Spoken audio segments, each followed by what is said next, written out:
Depuis 2021, le M23 a pris progressivement le contrôle de ponts importants du Nord Kivu congolais dans les territoires de Nyiragongo de Masisi, de Rutshuru et de Lubero dans les localités stratégiques de Bunagana en 2022, Kanyabayonga en 2024 et la ville stratégique de Goma tout récemment.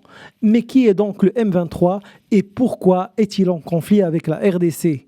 Des analystes affirment que le M23 s'intéresse depuis sa création aux ressources minérales de la région, une zone riche en minerais tels que l'or, le cobalt, le diamant, le coltan, l'étain et le tungstène, essentiels pour les industries technologiques et manufacturières mondiales. Le contrôle de ces ressources permet au M23 de financer ses activités militaires, d'étendre son influence et de renforcer son pouvoir dans un contexte de conflit et d'instabilité régionale. Mais historiquement parlant, le M23 a des ambitions bien plus qu'économiques. Issu d'un ancien groupe rebelle, le CNDP, Congrès national pour la défense du peuple, ce dernier est composé majoritairement de Tutsis congolais, se battant depuis sa création en 2006 pour protéger sa communauté contre les groupes armés hostiles. En 2009, le CNDP a été intégré dans l'armée congolaise à la suite d'un accord de paix fragile.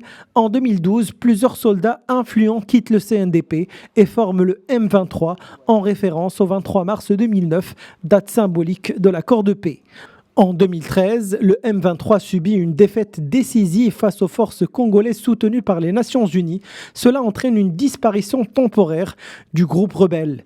Depuis fin 2021, c'est le retour en force du M23 qui ne cesse depuis d'intensifier ses attaques, prenant le contrôle de plusieurs territoires dans la province du Nord Kivu. Fin janvier 2025, le M23 contrôle Goma, la capitale du Nord Kivu.